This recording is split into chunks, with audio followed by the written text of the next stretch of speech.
Is doing well. Hope you're enjoying your weekend. Hope y'all are going into the first. Everybody got your situation in order. Nobody is losing homes. Nobody is losing, you know what I'm saying? Hope your foundation is sturdy. You feel me? But yeah, as we go into the show, we're gonna speak briefly about Megan Thee Stallion and the Megan album. We already talked at length about it, of course, so I'm not gonna spend too much time on it, but I do want to get a little bit of your thoughts. I'm gonna go through some of the comments that I saw about the album on the heels of the video the other day, so we could get a consensus of what people are feeling about it so far. We're gonna get into Jeezy's remix on JT's OK. We're going to talk about Ice Spice finally somewhat addressing the leaked text between her and Baby Storm about Nicki Minaj. We're going to talk about Cardi B and her performance at the BET Experience and how things were not so great of an experience at one point during the show where she had to curse out the production team. We're also going to talk about Miss Saweetie on a couple of different fronts, talking about nepotism and also talking about pretty privilege and some other things that she feels people seem to project onto her as if she benefits from them, but she doesn't seem to see it in her own light. So we'll talk about all of that. Let's just start with the Megan discourse because she has, I think it's the number one album on iTunes, number one album on Amazon right now. I see mixed reviews about the particular album, but again, I want to go through some comments and see what the people are talking about. And these comments are going to be from my video. So, at the top of the list here, I see someone says, I'm glad she's crossing over to a different audience. Black people dogged her out for 4 years straight. Someone else says, really liked hearing Megan Glow go back and forth. They was going country for country. I like that record, the accent joint. I said I like that joint. As far as the crossover stuff, I think it was smart business move. But again, the Mamushi, whatever that was, I won't be listening to it. Someone came and explained the whole Figaro thing. I had questions about that the other day. He says, Figaro, 1, to be a real pimp. 2, to act fly. 3, to come out cool from a difficult situation. Getting down with the hoes, the dogs all call me Figaro, as in being a real pimp. I'm being Figaro in the club is to act fly. And 3, to pull a Figaro, as in come out cool from a difficult situation. Shout out to the Ante 10 for breaking that down for anybody that wasn't in the know like myself. Okay. Naturally Shamir says the album go crazy in the car. Just bought the CD. Furthermore, she states she doesn't know why people were surprised by the bisexual talk. She said in Captain Hook, I got a man, I got an itch. I'm a banana, they got a split. And she also says, I be texting with a bi chick. We both freaky, just trying ish. So, yeah.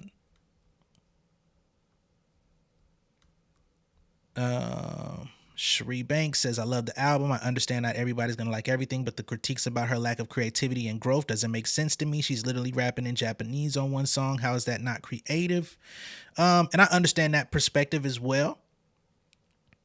But to be creative on one song and not be creative on another is a real thing. So I don't think that you can completely absolve a complete critique about somebody just by pointing out one record if someone else feels that the majority of the album is not fulfilling its end of the spectrum. I didn't say that the album was uncreative, by the way. That's not my critique.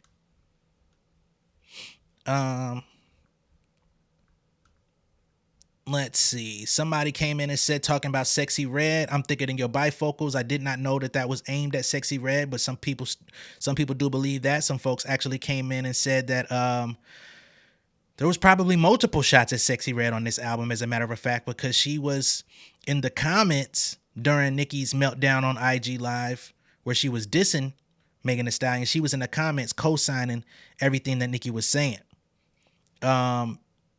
So that's another one that I wasn't privy to. Let's see. trying to find someone who didn't like it to see what their critiques were. Julian says, I gave it one spin in the car. His accent and downstairs DJ I liked. Says, I can't say I love the album overall, but I'm not the intended audience either. So that's from, I think, a straight male saying that I'm not the intended audience, but I did like pieces of it. Okay. Money Vegas says, as someone who likes Meg, this album has to grow on me. I think she needs new producers to take her to the next level. I think that's an interesting assertion because I think the producer that gets her the most is Lil Ju Made the Beat. He's made all of her hits. Like, you go down the list of Megan Thee Stallion, Lil Ju made the Beat records, it's probably your favorite ones. Let's see.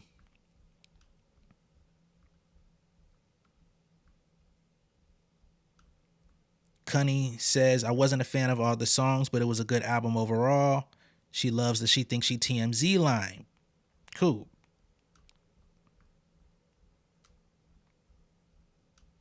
Monique says, I didn't really care for this album, but she did have a few songs, maybe 3, that I liked. I got bored halfway through and didn't even finish it.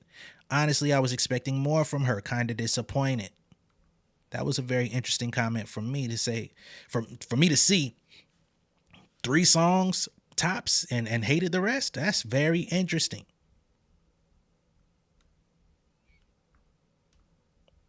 And then we'll go to Star Elite. We had a little bit of a discourse earlier in the day. And they said, so the way that I see this album, Megan is her story, how she wants it to be. She's the source. So even if others see it some way, the importance is all other perspectives are actually irrelevant. Because she's owning her own story and talking for herself, it's really to show her fundamentals. For all the haters that try, she cannot be faltered because she knows herself, and it's not for anybody else to explain apart from her. Now, I did have a little bit of pushback to Star because I feel like that's not what music is about. That's not what art is about necessarily. Yes, you have the option to put the music out and express yourself in a way.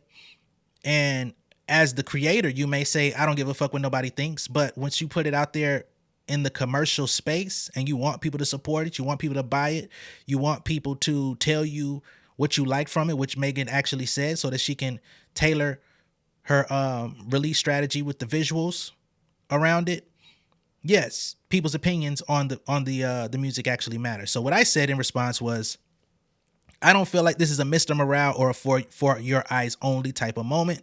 If you know those 2 albums, Mr. Morale and the Big Steppers from Kendrick Lamar, that was a cathartic album. It was about therapy, mental health, and all of those things. It was one of those projects where you could tell the artist is getting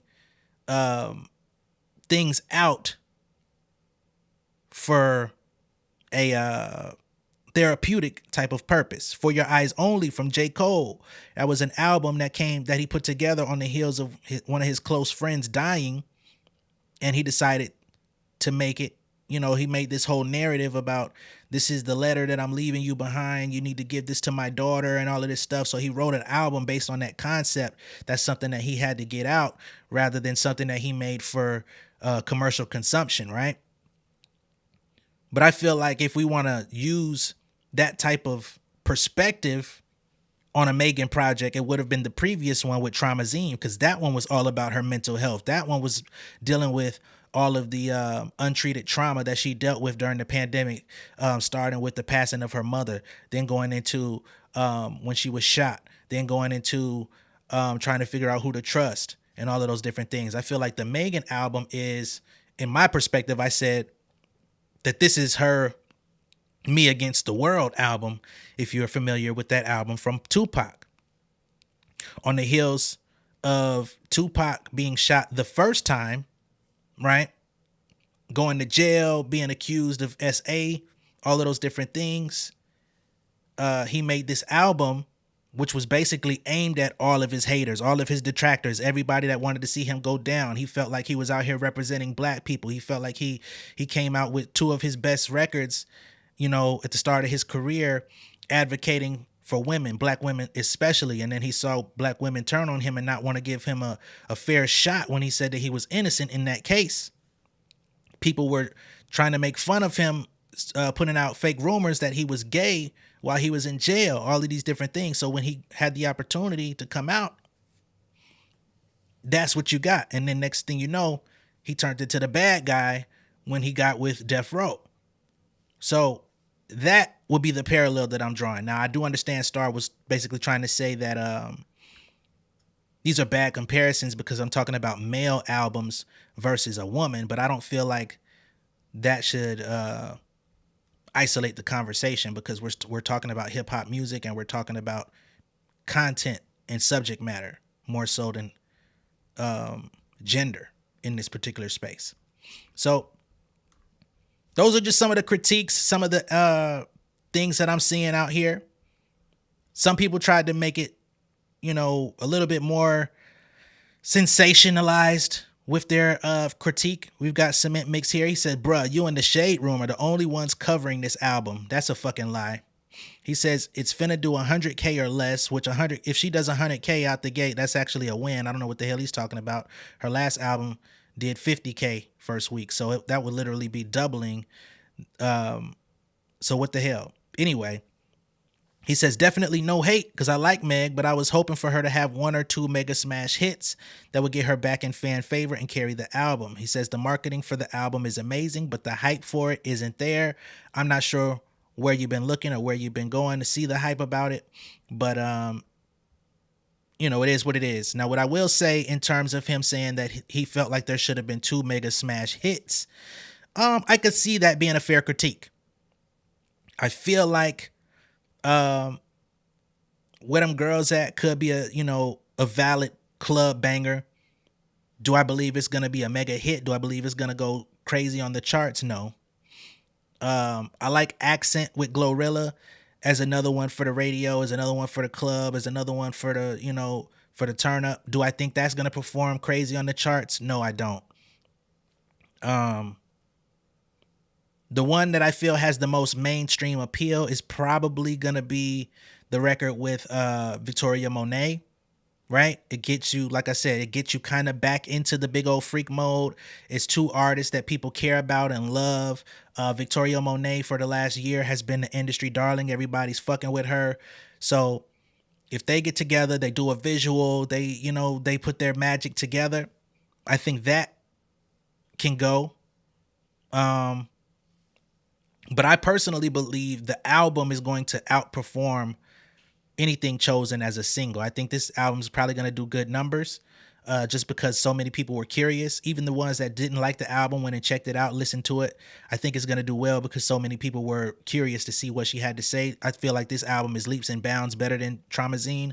I feel like it's leaps and bounds better than Good News. I feel like it's leaps and bounds better than Sugar.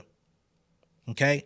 Those albums did have hits that carried them, but the albums, in my opinion, and we're talking about my opinion here, I felt like they were terrible albums. I felt like they had great singles, and then once you got to the rest of the content of the album, it was pretty stale. That was me. So I feel like this actually was a return to form, going back to Fever, in my opinion. All right? We're going to move on from Megan. We'll see what the projections for the sales are probably at the end of the week, what it does, and we'll go from there. And we'll see what her plan is, when the visuals start releasing. Next up, let's go to JT and Jeezy. We're going to work our way up the ladder here. We already know the hook. I'm pretty than that motherfucker husband looking okay. She think that she fucking with me. Is this bitch okay? He said he ain't fucking around. I look at him like, okay, I used to be down bad, but now I'm okay. Pretty than that motherfucker husband looking okay. She think that she fucking with me. Is this bitch okay? He said he ain't fucking around. I look at him like, okay, I used to be down bad, but now I'm okay.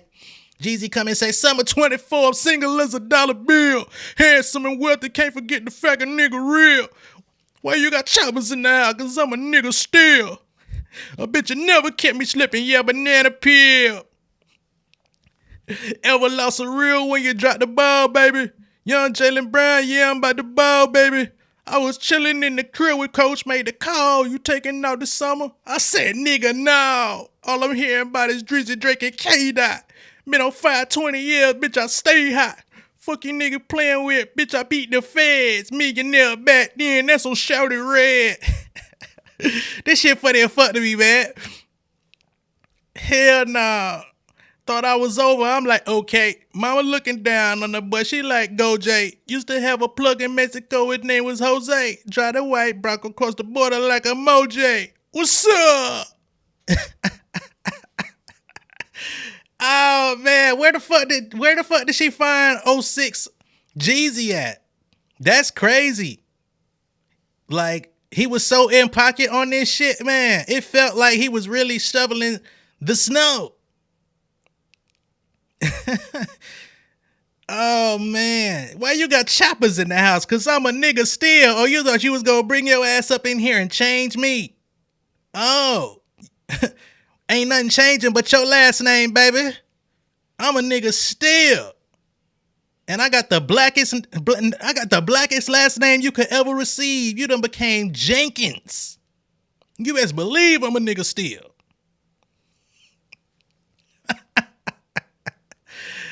Oh, man. And the divorce is finalized. Everything, man. That's crazy. Coach K say, man, is you taking the summer off? Nigga, no. I ain't going nowhere. Y'all niggas, y'all must have really thought I was going to keep doing this goddamn Jay Jenkins shit. I'm back on Jeezy time. Damn.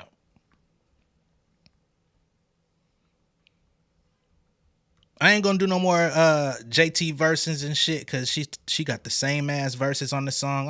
Y'all know how I feel about this shit, man. I'm so tired of remixes that have no changes from the original artist.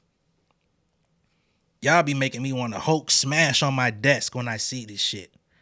But I like what he did. Hopefully, it gives extra life. The video was pretty cool. She was paying homage to old Lil Kim look. Jeezy was paying homage to the old Tupac Me Against the World.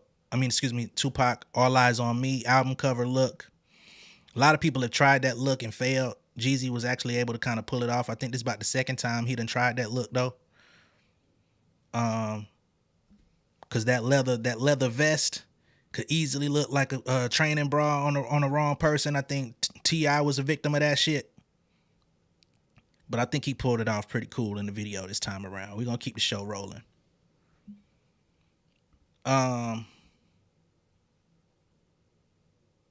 Let's see. Who we going with next? Let's go into Cardi B. Let's go to Cardi. As stated, Cardi B was at the BET Experience. This was booked out so long ago. A lot of people were trying to say that they were having trouble selling the tickets. I don't think that there was a lack of ticket sales because of Cardi in particular. I just think you got to think LA, BET Experience with DeVito. It's got people on there that people are cool with seeing. But I don't know. You got Cardi, Gunna, Sexy Red, DeVito. It's a cool lineup, but I don't know. I feel like people would rather see them in their own environments. That's just me. But I'm going to read an article about the show, and then we're going to play the video of Cardi snapping on the production team, all right? So they state on Friday night, June 28th, the BET Experience concert series returned to the West Coast. LA's Crypto.com Arena hosted a bevy of superstars, including Cardi B, Gunna, Sexy Red, and DeVito. With the BET Awards kicking off Sunday night, June 30th, the iconic Black network aimed to leave an indelible impression on concert goers and skeptics, considering this was the first BET Experience in 4 years. So they hadn't done this in 4 years too, so you also got to keep that in mind. People might have felt like it was over with or felt like it was washed, the event itself. After burgeoning singer Jordan Ward brought the R&B vibes to open up the nearly 6-hour-long marathon, Sexy Red cranked with the intensity with the Category 5 caliber performance, so they say. With a Sexy Red for President.com plastered on the big screen, Big Sexy strode onto the stage with bow, bow, bow reverberating through the speakers. She, along with her ravenous fan base, taunted the men in the crowd as they howled F my baby daddy in unison, giving her the extra jolt of confidence she needed. That's going to be the size of what we speak on with her, because she still is in the no fly. But I can't skip over her in the article completely. It was DeVito's turn shortly after, and his mission was clear: take everyone to the motherland. The Afrobeat superstar shifted the raucous energy with a jazzy live band and his crew of breakdancers. The triumphant production was the catalyst in bringing DeVito's set to life as he skated through his biggest hits, like If, Fall, Risky, and Unavailable. He also veered into some of his features, most notably Chris Brown's Sensational, which added more flair to his high-octane set. Up next to bat was Gunna. Fresh off the Bittersweet tour, he showed little rust. Opening his set with One of One, Gunna, sporting a bejeweled jean jacket and shorts, was dialed in, looking to woo fans with cuts from his latest album. Though he spoon-fed songs like What's Up and Proud of Them, he shifted into the deep cuts, tapping Leon Bridges to join him for a performance of Clear My Rain. Dope. Gunna didn't stop there, as he tagged in IDK for their new collaboration, Tiffany, which I actually like quite a bit. Before delving back into his vintage hits, he satiated the hunger pangs of his day one supporters, revisiting songs like Dollars on My Head and Top Off. He also peppered his set with songs for the ladies, rapping Banking on Me and P Power, to much of their delight. As he commanded the crowd, Gunna leaned on his cheat code to seal the deal. Drip Too Hard, Pushing P, and the YSL Heater Hot, Sans Young Thug perked everyone's ears and revved up Gunna as he pressed the right buttons during those prime moments. To punctuate his performance, Gunna wrapped things up with his newly minted classic, Fuck You Mean, before setting the stage for the night's final performer, Cardi B. Appearing at nearly midnight, damn, that's late as fuck, Cardi brought a laundry bag of hits and humor to the LA crowd, donning a custom-made football jersey emblazoned with the number 11. I thought it was a baseball jersey when I seen it, but y'all might tell me better. Maybe I don't know my sports. The Bronx Bombshell used Friday night's performance to show us what a potential Cardi tour would look like. The Cardi party was fun. Her signature wit and grit shined through as she sprinted with avidity through her 2018 opus Invasion of Privacy. Though the project remains her lone gold star on the album front, it still holds, as proven by the roars on songs like Get Up 10 and Bartier Cardi. Though Cardi's headlining set was under 40 minutes, she applied pressure once she wrangled in her features, arguably one of the best features of artists of all time. This is their article, Billboard, by the way. I'm not saying this shit for anybody who thinks I'm a stan. I don't even subscribe to being Barty gang. Cardi went inside a time chamber and revisited verses from G-Eazy's No Limit, Blueface's Tatiana, Glorilla's Tomorrow 2, and more. And when Cardi wasn't enjoying her hellacious feature run, she ran up the scoreboard with her solo hits like I Like It, Up, and The Steamy WAP, which found her spilling water on herself. Though she joked about being winded and needing a quick breather, she pushed through and stamped her New York swagger on the West Coast by closing out her set with Bodak Yellow. I also saw footage of that Bodak Yellow performance where people saw that she was not moving around so much, but it makes sense if it was at the end of a 40-minute set, dancing, moving around, and all that stuff, because they were basically trying to... People have this idea, an assumption that Cardi B is pregnant. I don't know that to be true. I haven't seen her stomach. People do say that she's trying to cover that stomach with loose-fitting clothing. And that could be true. I'm not saying it's not. I'm not saying anything, to be honest. I'm just saying what the people are saying. But with all of that information being the case, Cardi does have a message for the people. All right? She has a message. Let me go back down here.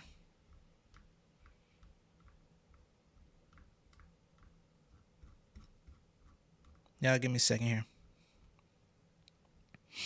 So she says, I have everything planned, locked, and ready to go. Everything I said I would do this year, I'm going to do it. Nothing is going to stop me. I proved myself before, and I'm going to do it again. Now rest. Okay, so she said that there will be an album. She says that there was supposed to be a tour, because I know at the end of last year when she went off on Offset and all that shit, she said she was excited to get out and tour. So perhaps there's that. And even if there is a tour, I don't assume or presume that it's going to be a long tour. She might do 15, 20 cities real quick. Something that can be done. If she's really pregnant, something that can be done in a pretty quick amount of time, 2 months or so before, shit get too real. But that's just how I'm seeing it. I'm sure she's gonna catch flack for whatever she chooses. She also, a few days ago, hinted at doing a Spanish album that could also be locked and loaded for all of the international fans, all of the Latinas and the Spanish folks out there that want to hear this. Let's just say the Latin X community or Latinx. I don't know how y'all do that. So there's that. And she says nothing is going to stop her. She's proved it before and she'll do it again. Now let's get into her cussing out the motherfucking production team. Okay? Your production. Y'all messing up my pyros. The fans is off. Y'all messing up my music. Fuck am I paying y'all pussy niggas for? What am I paying y'all niggas for? Turn my fucking fan on, bitch. Let's go.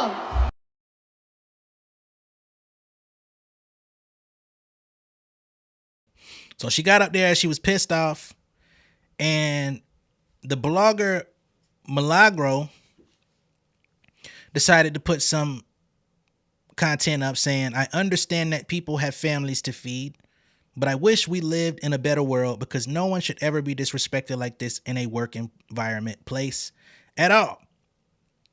She says this principle isn't exclusive to less glamorous positions, celebrities included. So she comes out and tries to make it seem as if Cardi's just being uber disrespectful to the staff and nobody deserves to be disrespected like this. To which Cardi B replies. She says, girl, shut up. When you do a show, you don't pay after, you pay before. I paid $350,000 up front.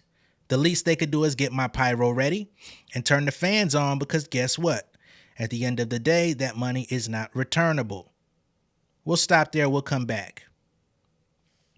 So she's saying, you motherfuckers have already been paid to do your job, so do it.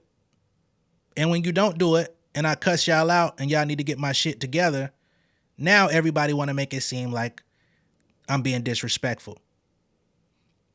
Now, we've seen this play out with other artists, and I'm sure everybody out there will say, well, we've seen Beyonce get up there and she'll look at the crowd, she'll look back and do little signals with her head and her eyes and shit to make sure that the team is doing what they're supposed to do.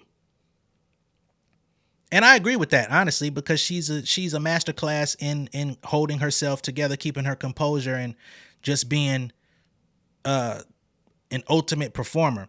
However, Beyonce has also been touring for the greater part of 20 years, if we want to count Destiny's Child. We want to count all of the solo tours, all of the solo shit that she's done, the collaboration tours, the fucking Verizon tours, all of the different shit that she's done.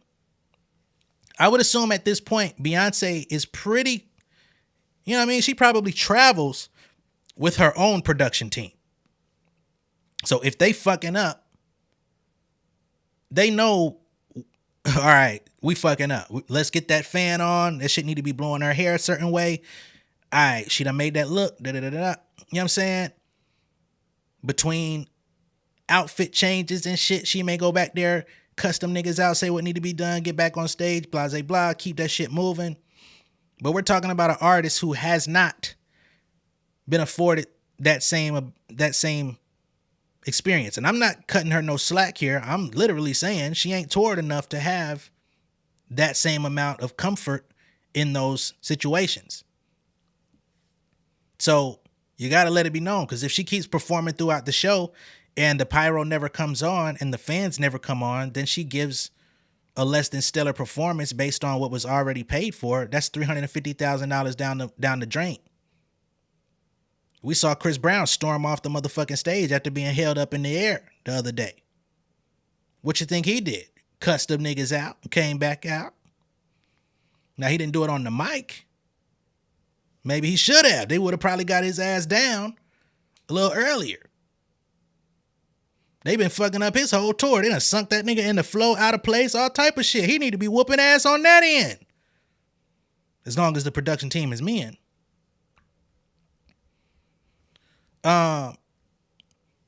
So Cardi B comes back and says, don't half-ass my show because you comfortable when I definitely don't half-ass when it comes to paying. Don't tell me how to talk to anybody when you the same hoe. And this is going directly at Milagro. Don't tell me how to talk to anybody when you the same hoe talking about my kids and other deceased parents for no reason. Wop, wop, wop, wop, wop. Cardi, fuck her up. Right? You was out here co-signing all this other wild shit going on, but now you want to take some moral high ground when it comes to her cussing out a staff of people that were paid to do a job that they weren't correctly doing. Get the fuck out of here. This is about the second time I done acknowledged this lady on my channel. I don't wish for it to be a third, but she keeps finding herself in the conversation. You know, because she puts out salacious content. She puts out these really fucked up opinions and then backtracks every time she gets called out and then comes back with some bullshit a day later. Shit be weird. Shit be weird. It's the same motherfucker that was out here talking about check my likes to see that fake tape of Megan Thee Stallion just a few weeks ago. You are a depraved motherfucker. Let's continue with the show. Next up, we'll go Remy and then close out with Ice Spice and Saweetie. Remy was seen on IG Live basically throwing out blanket threats for a group of people. This shit weird.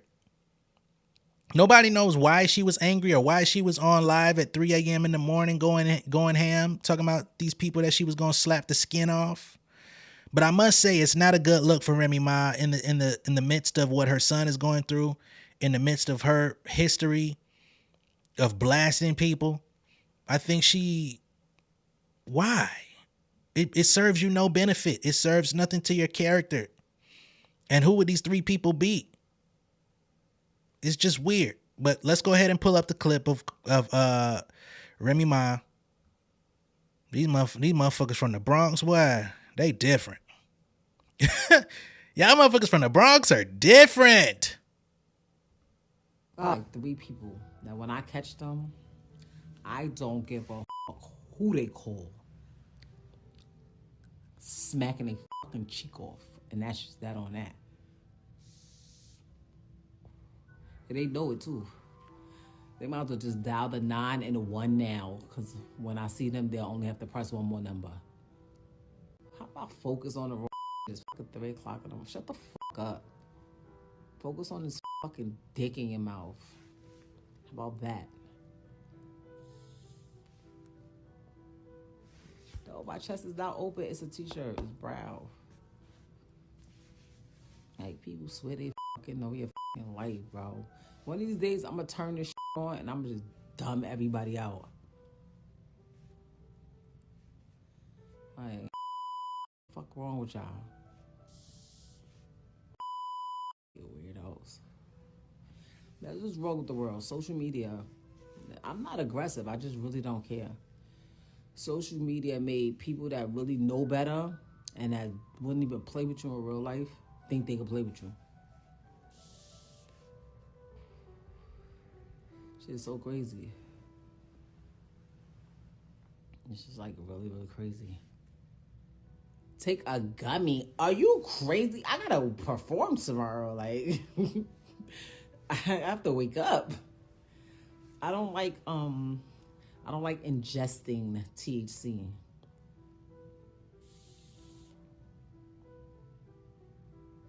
I do it like it. It's gonna be some regular, but Book Sean. It's true. Social media mess people's heads up. It's too wild. No, it ain't even that they mess their heads up. They be playing. All right, so she told these motherfuckers to go ahead and dial 9-1. So the next time I see your ass, you can hit 1 right before I hit you. It's not the move, Rim. It's not the move. You've been moving weird this year. 2024 has not been kind to you. 2023 was actually pretty good for you. Like, you launched your battle league. You was out here, like, people was out here, you know what I'm saying, really last few years have been good for you. Because you came home, you got back on TV, you and Pat reunited, y'all was the power couple. You was on State of the Union for that short-lived show. You was getting a steady paycheck from Revolt, right? Getting the female battle rap thing going, being a spearhead on that, to take it to the next level.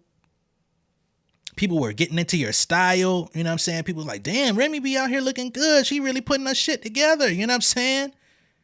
They're like, damn, this is a really good, refined way for Remy to, like, be out here.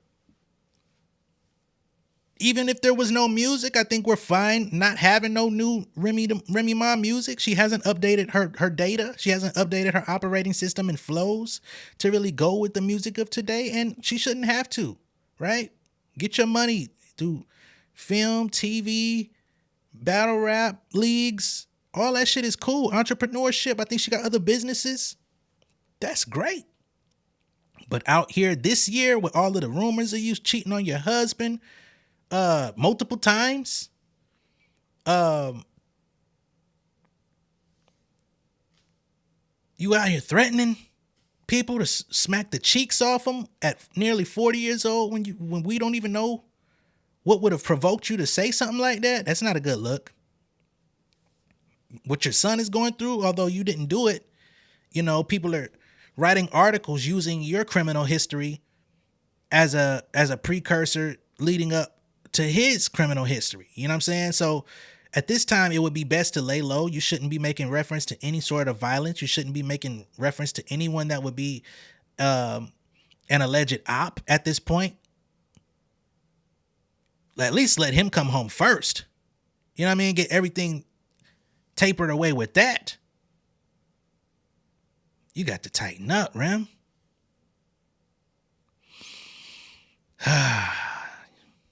Because you might be reminiscing on some fucked up shit soon. Next up, we're going to get into Ice Spice. She was recently with, 92.3 The Real out in LA doing an interview. Shout out to Bootleg Kev.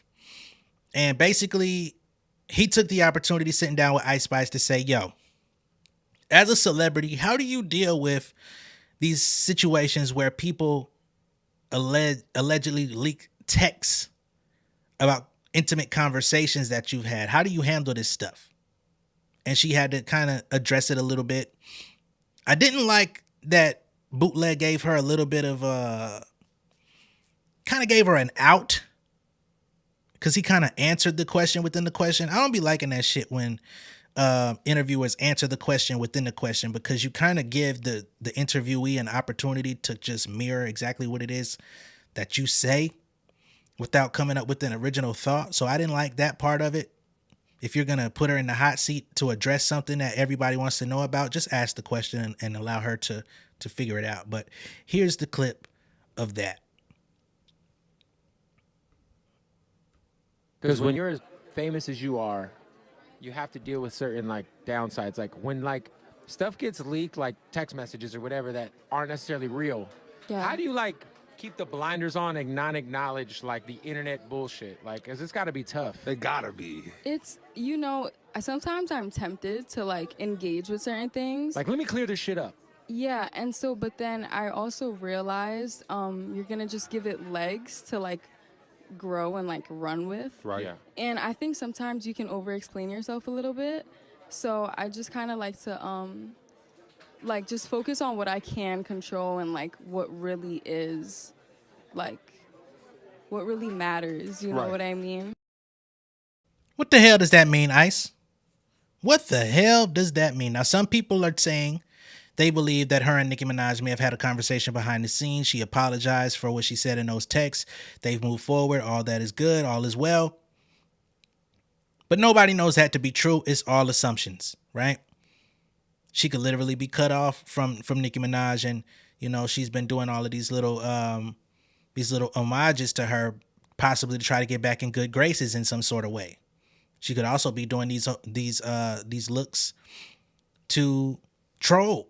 Either way it goes, it doesn't seem like solidarity there. Have we seen Nicki actually post that fat butt video? Put out a word of support? Put it in a story? Has she big upped her on Queen Radio about that? If we haven't seen any of those things, and we know that she uses those platforms which were named to support what she believes in or fucks with or thinks is good, or you know what I'm saying, if it was something harmonious there, she would have taken the effort to do so. I haven't seen it. So it don't seem all as well on that end. For her to say I'm focusing on what's real, are you trying to say that the texts were fake? Because instead of taking us all the way to motherfucking 25th Street, you could have just told us, yeah, those texts were fake. I don't like when shit like that happens. I wanted to come out and say it was fake, but I felt like over-explaining myself about it. You know, I didn't need to explain what should have already been known. I don't know who that girl is. Never spent no time around her. But clearly y'all got photos together. Clearly y'all got mutual friends. Clearly y'all got all of that type of stuff. So where did the lines get blurred? What between what's reality and what was fake or doctored up? Or maybe what's real is exactly what we saw, and you'd just rather not speak on it. Sometimes a no comment is the best comment, but you know, do you? Okay? We're going to get into Saweetie next. Like I said, she's got a couple of things that she's addressed over the past couple of days. She addressed the whole nepotism conversation. She addressed the pretty privilege conversation. She feels like she hasn't benefited from it. But we'll get into all of that momentarily. Okay? Let me go ahead and try to pull up video. So the first thing we're going to pull up is audio of her talking about identity, dealing with being mixed race, being biracial, and how those things didn't necessarily play to her advantage in her eyes, right? She reflects on going through identity issues due to these things.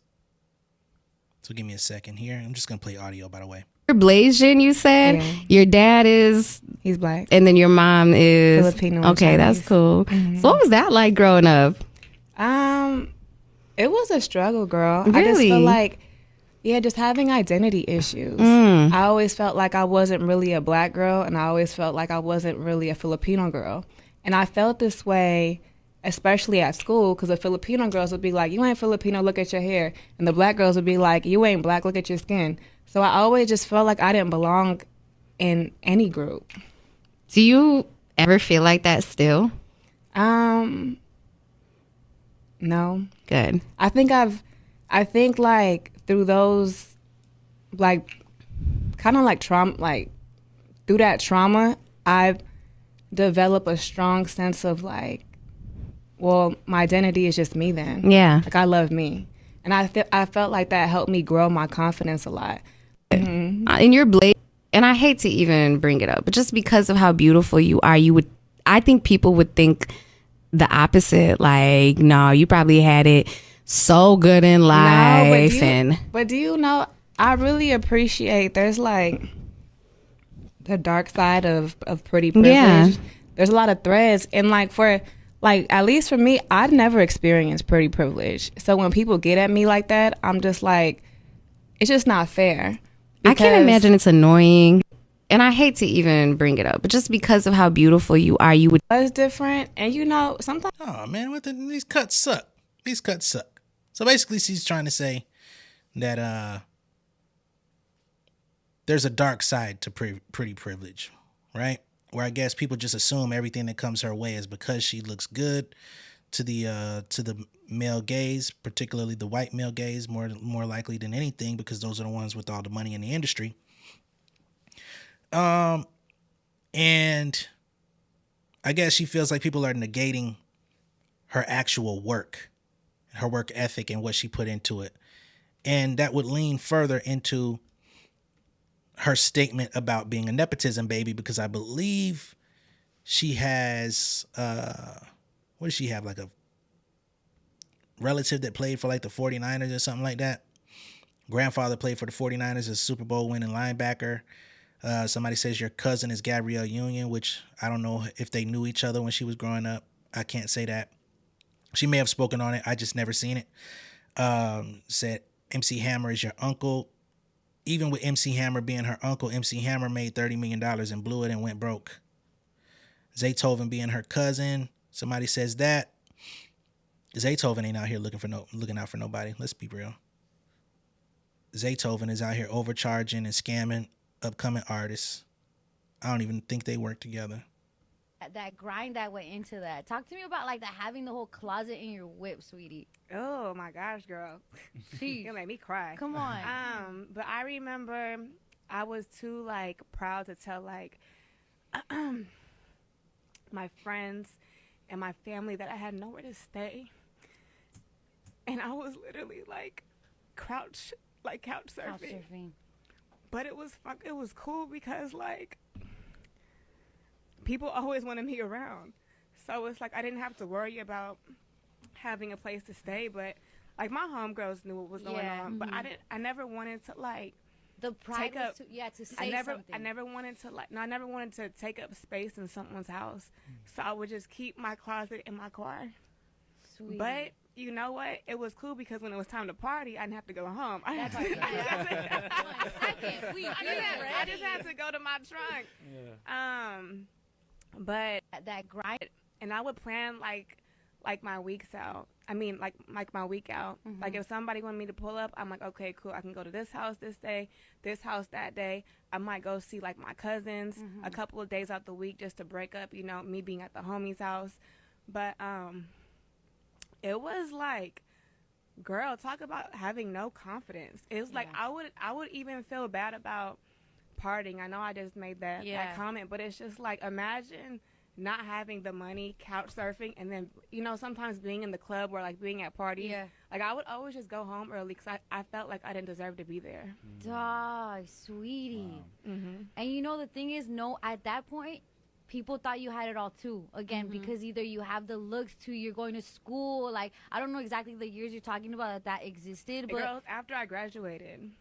So people expect, or you think people expect things of you to be at a certain place or have this certain thing to keep up with, and I would have this certain thing to keep up with. It was like I could either get a job, but as a graduate, you know, most of us are looking for full-time jobs. But if I'm full-time, I'm working 40 hours a week. Yeah. And if I'm doing 40 hours a week, it's the same thing as going to school. And if I'm doing that, then I'm not doing music. Yeah. So I just had to give myself a deadline. So I was broke for a year. I was doing that couch surfing thing. Yeah. I was like, okay. That's why in Icy Girl, I said, looking in the mirror, I thank God for what I'm about to be. Because I swear I was looking in the mirror, I said, you broke bitch. I said, you need to get your shit together. No, I was like disgusted with myself. All right. So there's that from Saweetie, and we're going to read her statement about this whole Nepo baby thing, right? So she says, I hate the quote unquote Nepo baby narrative. She said it spits in the face of the child who grew up barely spending time with her parents because they was too busy hustling trying to make ends meet. Also, I think Saweetie, the college girl, would have had her quote-unquote wealthy family pay for tuition and boarding so that she could enjoy the social experience of college instead of working 4 jobs to support herself. Saying I'm privileged ignores the girl who risked her safety renting rooms off Craigslist because she believed in herself enough to stay in an expensive city while everyone else was telling her to move home because that's the safe and better financial option. Can't pay for studio time? No problem. I made car rap videos, which is how I got discovered. I'm proud of all the hard work I've done and accomplished, and will continue to share my story to inspire those who come after me. So she's saying that this wasn't given to her. She was going through a rough time after graduating. While she was in college, she was working 4 jobs to make ends meet rather than staying home with family. Her family didn't pay off her college tuition and all of this stuff. So she's saying she had to get out and hustle. And she also goes into the fact that she couldn't get in the studio to do what she needed to do. She made car raps, right? Which is a way that a lot of artists have gotten discovered over the last few years. Especially, I think more ladies have been coming up from car videos, just rapping in their car, you know what I'm saying? Whether they in the car, outside the car, hanging out the car, sitting on the car with the beats playing. That's how a lot of people have gotten discovered. Now, the people viewing it might say, oh, she's got the look and she can rap a little bit and she, you know what I'm saying? She got something going on. Yeah, they may reach out. But if anybody sees something you're doing, you out here grinding, you hustling, you putting it out on social media, you don't control how somebody views you from the outside looking in to say, oh, I can work with this person, right? I could turn this person into something. Whether that be because, you know what I'm saying, motherfuckers done got discovered and put on for having a high top fade. Motherfucker done had the right outfit on the right day in the right video, and motherfucker done changed their life. Motherfucker did the right dance move in the midst of a competition and became a choreographer based on that. You know what I'm saying? Or went on tour with certain artists because they did this one fucking dance move that went viral on fucking Vine or some shit.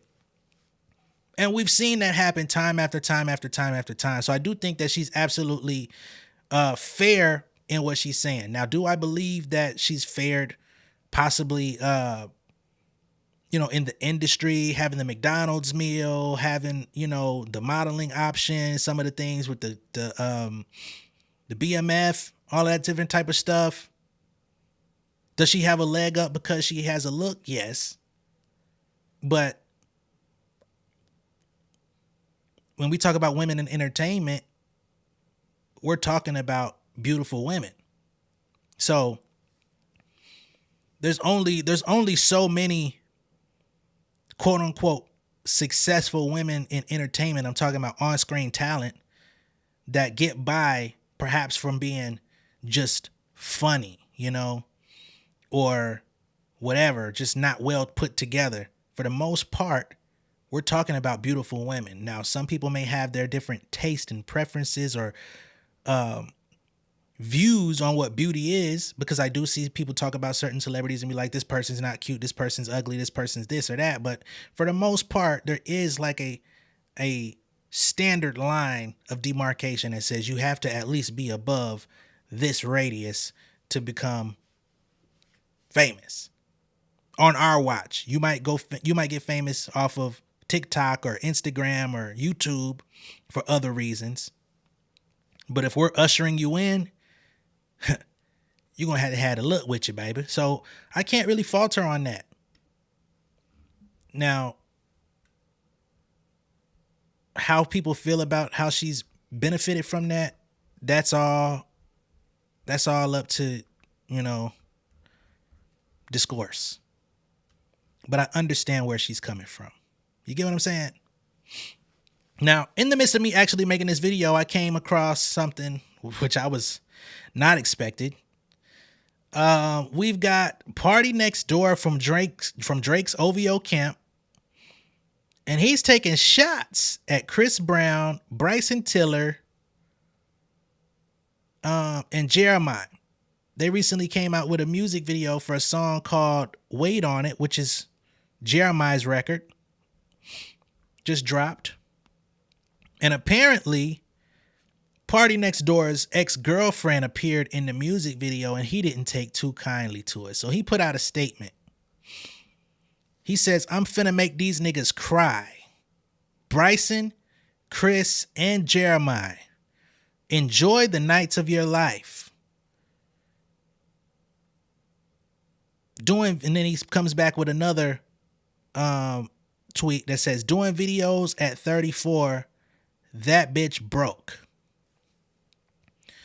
And the woman he's talking about in question here, her name is Desma. I don't know who she is, but apparently they were linked in the past. I don't know when they broke up, but this is the same party at the party allegedly playing with his nose now. You know what I'm saying? So instead, Party ain't say nothing to goddamn Kendrick. He ain't say nothing to Doc. That nigga put your name on Front Street on the biggest song in the world. Not even just America, but in the world. People are calling you a Coke and Pepsi head. Every day, multiple times per day, dancing to it even. But you want to come out and diss Bryson Tiller, Chris Brown, and Jeremiah because your ex-girlfriend somehow ended up in a music video that she probably auditioned for. To my knowledge, Drake and Chris were on good terms. Most recently, Bryson and Drake. Bryson recently came out and said him and Drake haven't talked in a very long time ever since he offered him to sign with OVO. I think that's a fucking lie because they were both in Jack Harlow's video, Churchill Downs. They were all together, but perhaps the shots were taken at different times. But I could have swore they were all, maybe they didn't have any extensive conversation between them, but they were there together. And Jeremiah, I don't know what the hell he's had going on in the last couple of years. I don't know anything behind the scenes that may have made Party Next Door feel some type of way other than this video. So he just kind of did some vomit of the mouth type shit on Twitter, got himself in a space, probably lashing out because he's dealing with the pressure of being named in that Kendrick song and like, fuck, I can't go at him. So I'm gonna go at these niggas for doing a video with my ex.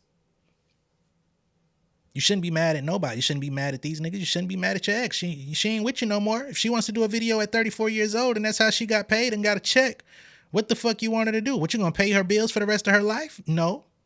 So what the hell you mad about? You think they running a triz on her or something? Because if that's the case, that's her fucking prerogative too, if we gonna be all the way honest with it. Hell. Niggas was okay with you sliding in on Kyrie. And that was real. That wasn't no rumor shit. That was real. That wasn't no music video shit. This nigga said, I know 5 R&B singers who broke. Today is the day. Nigga, are you stupid or dumb? Didn't you just put your first album out in years? Cause all your best songs were being pilfered through your boss? What the fuck, man?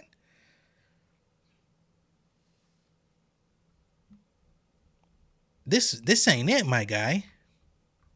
Now everybody's assuming that you playing with your nose as you're tweeting this stuff. Nigga said P&D stand for post and delete. That's crazy, man. Niggas would have mostly lived without ever knowing your ex was in their music video. You made the block hot.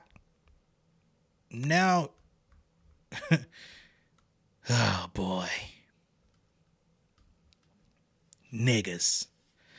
Let me know what y'all think of all this down below in the comments. Be sure to like and share this video. If this is your first time seeing me on YouTube, go ahead and subscribe to the channel. Become an insider. It's so much better than the outside. I will see y'all on the next one. Enjoy the rest of your day and evening. And we'll be back soon. Okay? Much love and respect, y'all. Peace. Yeah, king of my city and cul-de-sac. Coming out swinging like soldier rags. Leading my people like quarterback. Boy, I study this shit, I'm an almanac. Had to get up and grind. Knowledge is booming, I'm here to apply. Came with the chip and the dip, it just single the mind. We finna do more than survive. I need my check. Spinning the block for the Gouda. We hitting the jeweler to flood out the net. We don't do beef for computers, I'm straight out the sewer. We come when you rest. Niggas be looking perplexed, so keeping my foot on their neck. No map, I trust my gut for the quest. With drama, I'm fully abreast. I was ready for years and they doubted me. All of a sudden they tell me they proud of me. I been dropping these haters like calories. Cross I'm out, I came back with some boundaries. Stand for my honor, but too raw, no corner. Packing the stick with a drummer. Wanna catch my bad, won't fumble. I done came too far to be humble.